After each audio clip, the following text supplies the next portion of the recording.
Liv heard about manifesting, and since she was so much in love, but unfortunately the situation was very complicated, there was ghosting involved. Once she learned about manifesting, she of course immediately tried to manifest him back. But it did not work. She tried everything, all the techniques, but still nothing, crickets. Maybe you know that feeling. If your manifestation feels stuck right now, it's not because you're doing it wrong.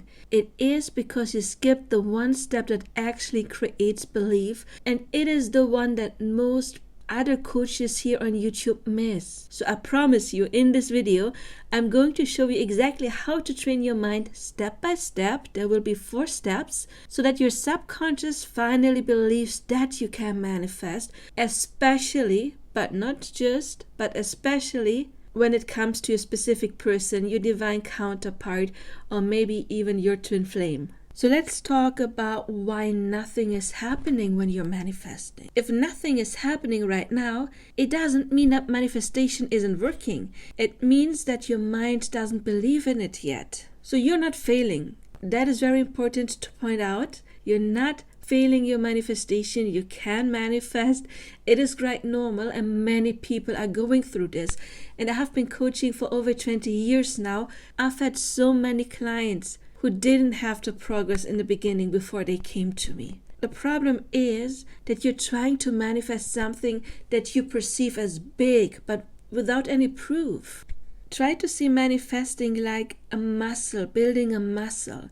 You don't go to the gym and try to press the 100 kilos or 200 pounds right away. No, you have to work yourself up. And that's the same with your brain. You have to learn to manifest. I mean, actually, you have been doing it all of your life, so you can already do it. But still, now we are learning to manifest consciously. So it does require training. Your subconscious mind, it will reject what feels unrealistic. So if you're single and you've been rejected like Liv, and your guy or your girl maybe is also not reaching out, and there is no contact, and maybe there's even like the red thread in your life, and you have been rejected many times, not being chosen, then for your subconscious mind, manifesting this happy relationship, it feels absolutely unrealistic. They have not yet rewired their brain, created new synapses, trained their subconscious mind to believe that they can manifest.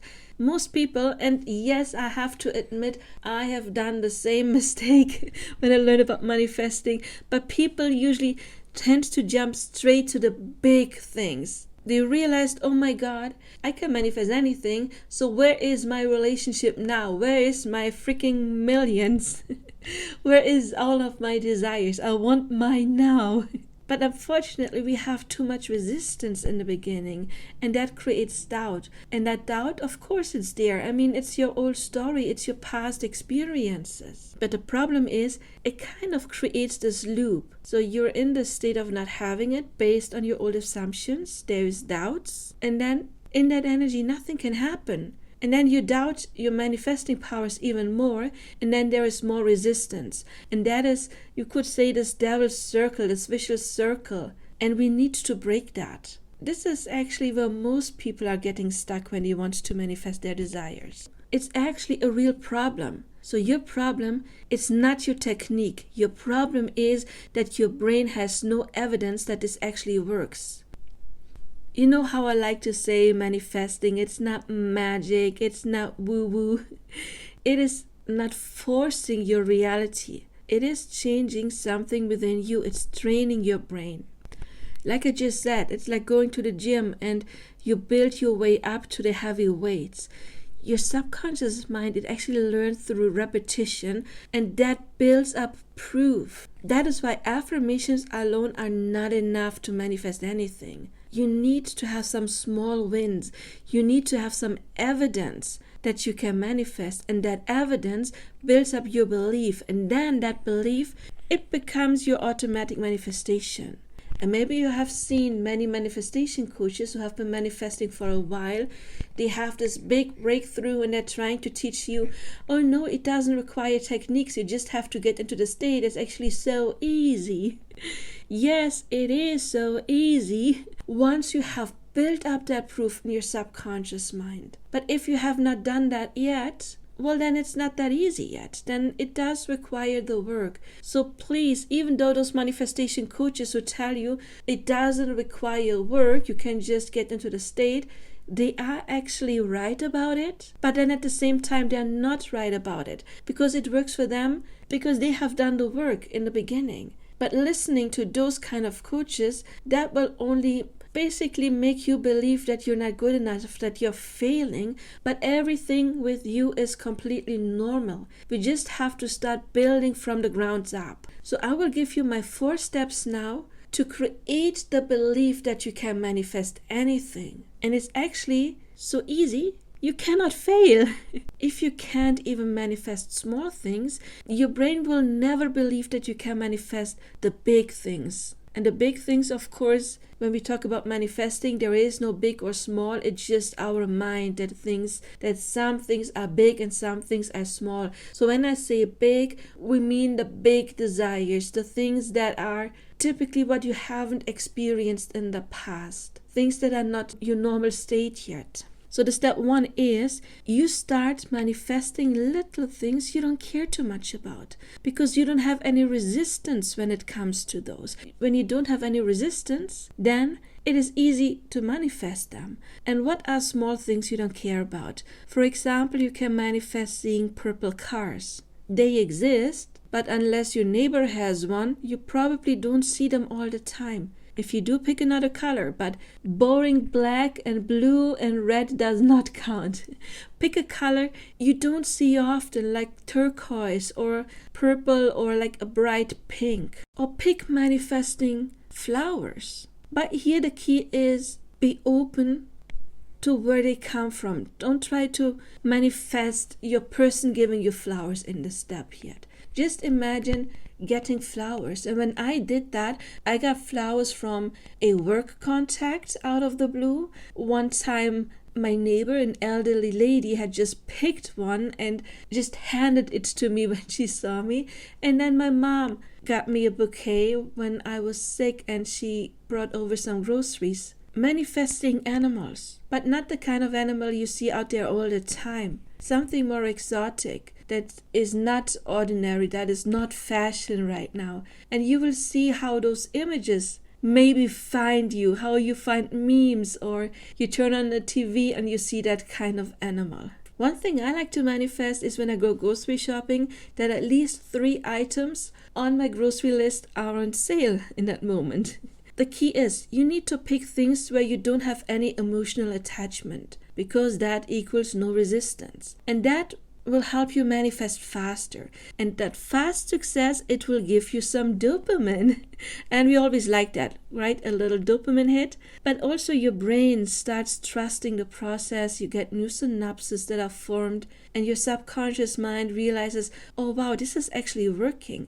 And this is where your confidence is starting to build up. And if you've done that, we proceed to the second step. You now successfully prove to yourself that you can influence reality to bring you certain things. Small things, nevertheless, things that you were imagining at first. And by imagine, I don't necessarily mean picture with images. It could have been just affirmations or the feeling of having it, or you could have scripted it. But the second step, prove to yourself that you can influence people. And the moment you realize that you can manifest people to do something specific, everything changes. The key is we still do it easy, and we still, if this is about love, don't do it with your specific person, your divine counterpart. Some examples could be you imagine a friend texting you that you haven't spoken to in a few weeks or maybe a few months. So don't try to do this with your bestie who texts you every day, unless you can use your best friend to train by manifesting them writing something very specific, something out of the ordinary they don't typically talk about, just something that is out of the ordinary for them. Manifest to be invited by someone. Again, not your specific person, someone you like and care about, but not a person that invites you all the time. Manifest someone reaching out. The key is it must be something that is somewhat out of the ordinary, but not completely out of the ordinary. So don't try to do this with this friend that you haven't talked to in 10 years, or someone you had this massive fight and argument with. I have in mind more like a friend where nothing negative happens. It's just, sometimes life happens and you drift apart a bit for a few weeks or a few months, and then you just get back together. Something like this. Important is it must be a person that you like. Well, you don't have to like them, but that makes it more fun, I guess. But where you don't have this pressure behind it. It must be believable for your subconscious mind. And with that, you can prove to yourself that you can influence people's behavior. But once you prove to yourself that you can influence the people's behavior around you, this is a major subconscious shift. Now it's not just objects or small situations like seeing purple cars that you influence. Now you trained yourself to believe, wow, you can influence people. So keep on training that. It must be in a way that it becomes completely natural to you, that you don't have any doubts anymore. So take your time with that. But by the way, if some resistance shows up here, that is also normal. Most people don't even know what is blocking them, and that is why I created a free guide with the 3 most common manifestation blocks and exactly how to resolve them, because without removing them, you may stay stuck. And you can download this book completely free. You will find the link in the description box below. But let's talk about the 3rd step. Let's recap. You first learned to manifest things happening in your experience that were not connected to people, like certain things showing up. Second, you learned how to influence people in your surroundings. And the 3rd step is your specific person, but it's a light version. It's not the big romance yet. And this is actually this important step that most manifesting coaches out there completely skip, and it is vital because most likely you do have assumptions about this person as well. If you keep trying to manifest a relationship directly, you may actually slow everything down. My advice is don't jump immediately to, we are together now, we are this happy couple now. This may be too big for your brain right now. Instead, again, we manifest small things. Of course, it depends a little bit on where you are with them right now. If there is 0 contact, then maybe you want to manifest a message. Nothing big yet, even it's just a, hey, how are you? If you are in touch with them, then you can manifest them giving you a compliment or a small behavior shift. What is a small behavior shift? For example, they reach out a little bit more often, or when you meet them, they start looking at you in a different way. Or it could be something specific like clothing or small actions. For example, if you know they have the shirts that you like, you manifest them wearing that specific shirt. Or maybe you would like to see them in a specific color, but they don't own anything in that color. Then you just visualize them wearing a shirt in a specific color. These are again things you don't care too much about, but we want to tell your subconscious mind, you cannot just manifest people, you can influence that person specifically. And one thing is important. When I say influence, I don't mean that you manipulate them, because every timeline, every version is already created. And if something pops into your mind, I was talking about a specific colored shirt. Maybe something else popped into your mind, a very specific thing. That just popped into your mind because the reality where that happens already exists. So when we create something, and I always talk about creating, but actually we are choosing from infinite possibilities that already exist. So you're not manipulating them, you're simply choosing the version you like. But here it's still important to do something that is not the full-on relationship where you're scared your dreams might burst, this bubble might burst. We're just manifesting teeny tiny things and build up. This will train your subconscious mind to believe, oh wow, I can actually also manifest them. And that will remove the fear and the pressure. And then the relationship becomes natural. And that is actually the 4th step. So most people often skip the first 3 steps, but now if you have repeatedly manifested them to act a little bit out of the ordinary. Maybe you have done that for several months, and maybe you have, let's say, like 20 times you proved to yourself, oh wow, I manifested something, and then it happened, not just 2 or 3 times, way more. Then we can start manifesting the relationship. But one thing is important before you get to the 4th step. Check yourself. Are you more relaxed now when it comes to this relationship, or are you still a little bit anxious? If you still are a little bit anxious, I'm sorry, it's not time for the 4th step yet. Keep on practicing the first 3 steps, because the first 3 steps are there to prove to yourself that you can do it, to train your subconscious mind into believing it, and that will override the anxiety. So if there is still anxiety, then that is proof that the first 3 steps are not as deeply rooted yet as we need them to be. So go back, practice step 1, 2, 3. But if you are completely relaxed and you're feeling like, wow, yes, I can manifest them totally, I've got this, then now, honey, we go to the 4th step. Because once your brain accepts the small things, then the relationship, you can say, kind of starts happening automatically. So you don't have to force it anymore. It becomes a natural extension. You can manifest the little steps to grow a little bit more. You manifested them, for example, wearing a specific shirt, and now you can manifest them to ask you out. And I know in manifesting we always say, go to the end. Neville Goddard said that as well. But sometimes it does require the steps before in order to really make you believe you can do it. So the 4th step, you can kind of like build up on the 3rd step, but simultaneously, you go to the end and you imagine yourself already being together. You assume this connection already exists. You're already living it. So you daydream about being together, or you do your technique, whatever it was, your sats, your affirmations. But this time, you really go to the end and you see yourself as together. Because now your subconscious mind accepts it as normal. And this is where things start moving in the 3D in your real life. So the relationship now can unfold instead of being forced. And I'm going to tell you now why this unlocks everything. You're not just changing reality, you're changing what your brain accepts to be normal. Because each of those steps builds proof. And proof becomes belief. And then belief becomes expectation. And your expectation becomes your assumptions, and your assumptions become your manifestation. And this is where the identity shift happens.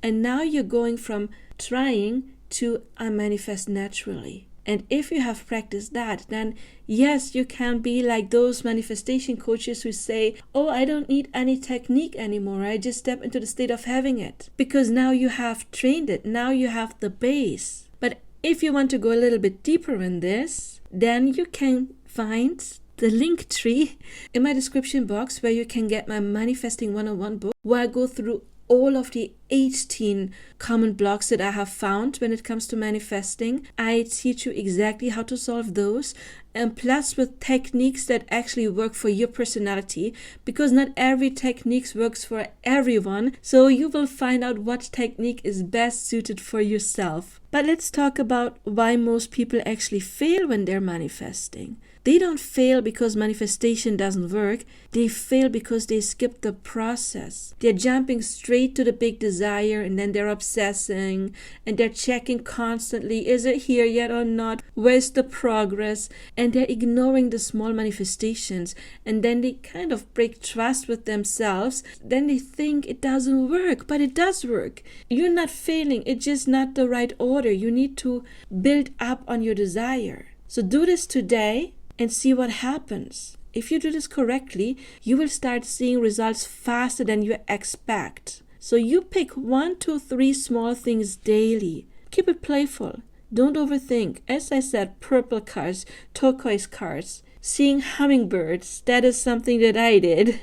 And man, they showed up in the most unexpected places. Don't overthink. And also important is celebrate every success. Write it down. Have a little notebook with all of your successes, and that can build your momentum fast. You don't have to force your manifestation. You just need to train your mind to expect it.